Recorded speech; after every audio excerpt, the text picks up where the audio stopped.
protozoans. Protozoans are unicellular structures. Protozoans are unicellular,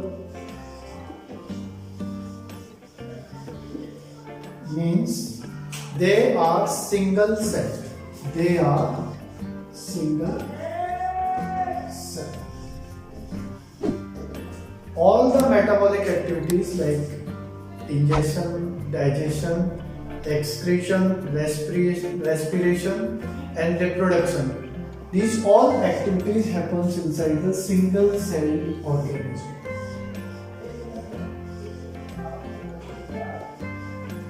Single cell organism. And they are like animals.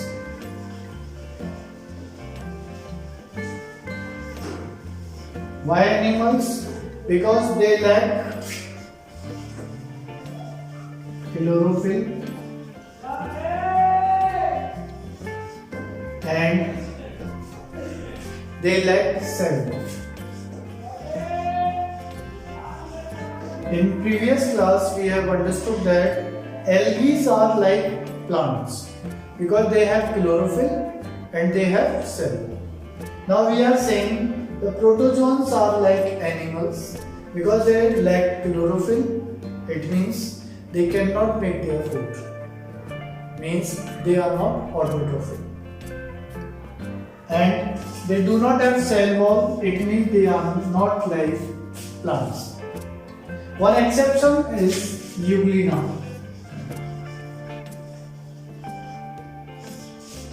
Euglena is the protozoa that has chlorophyll. So we can say Euglena is protozoa that is autotrophic.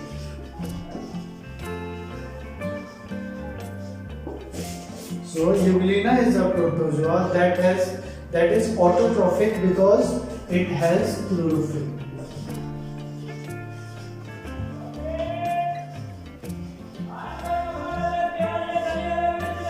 So we can say Euglena is the exception in case of the protozoans because protozoans are heterotrophic, but in case of Euglena it is autotrophic. Again, but it also lacks cell wall. As Euglena has chlorophyll, that's why it is autotrophic, but it lacks cell wall. That's why we can say Euglena is also like animals. Euglena is also like animals. If we look at the structure of protozoan, then we come to know that they are of irregular shape.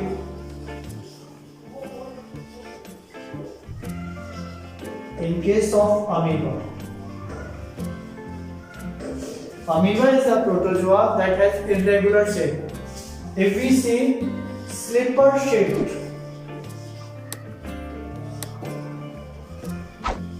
that is paramecium.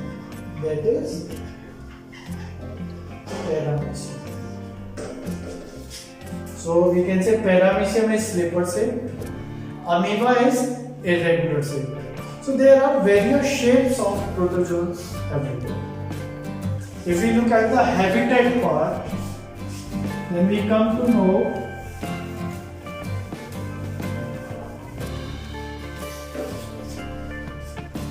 they are found in fresh water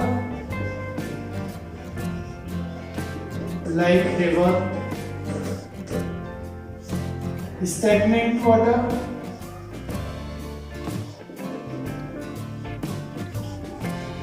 like pond, and moist soil.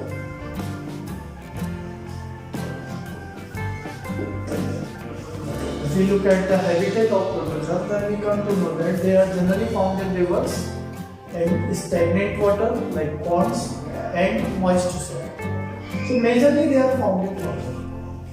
When we drink the contaminated water, then we will get these protozoans in our body and they infect our body. So these are the habitat or areas where protozoans are generally found. Now we come to the locomotion part. As we know, the shape of amoeba is irregular.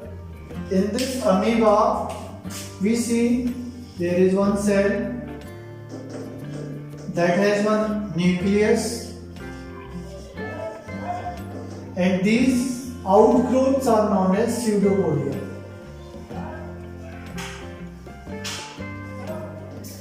The outgrowths of amoeba, they are known as the pseudopodia, and these pseudopodias are used to locomote, to do the movement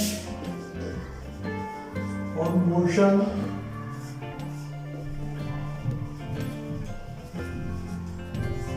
by the amoeba.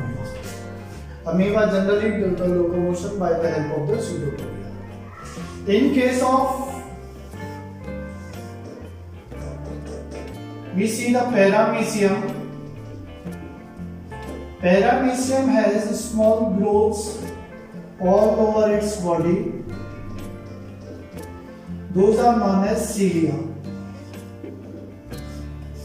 These hair-like structured cilia are used to locomote in case of the paramecium. These are also used to catch the food.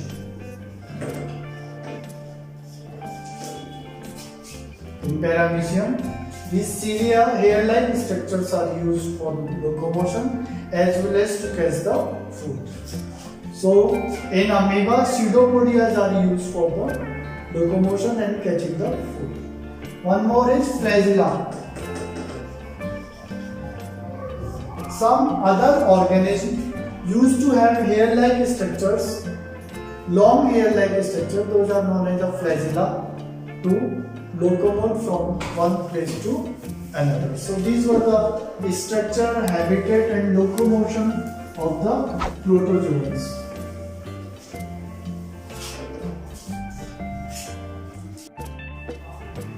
Now we will see the nutrition part in protozoa. Protozoans are holozoic in nature. They are holozoic in nature. Holozoic means they do the ingestion of food, then digestion, then excretion.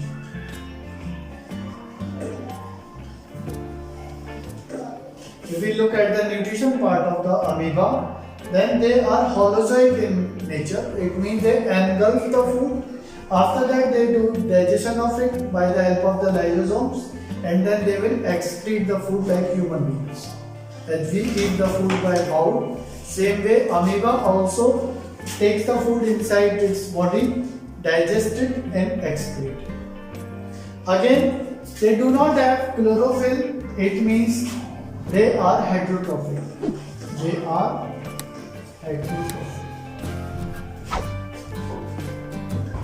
Heterotrophic means mostly they are saprophytic and parasitic in nature.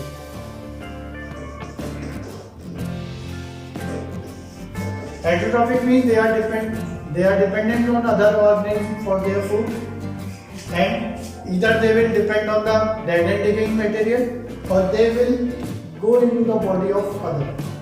So they will look for host from where they can get the food. So that is the parasitic nature. Mostly in case of example of Plasmodium, that also gets in our body and it feeds on RBCs of our body. So that is in case of the malaria fever. In malaria fever, we are actually getting the Plasmodium protozoan in our body. It eats our RBCs and causes the fever in our body. So that is also parasitic nature of the Plasmodium. So we can say Plasmodium is a parasitic protozoa. Plasmodium is a parasitic protozoa. Next, we look at the reproduction part. If we look at the reproduction part, they have asexual reproduction. In asexual reproduction, there is binary fission.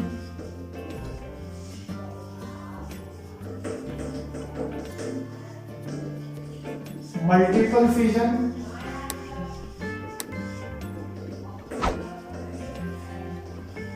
and in some advanced protozoans there is spore formation.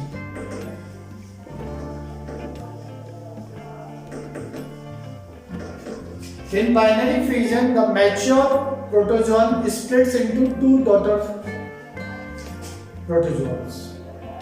And in case of multiple fission, one mature protozoan splits into more than two protozoans. And in spore formation, some advanced protozoans produces the spores by which they reproduce, that is known as the reproduction. And some amoebas or some advanced protozoans also reproduce by sexual methods.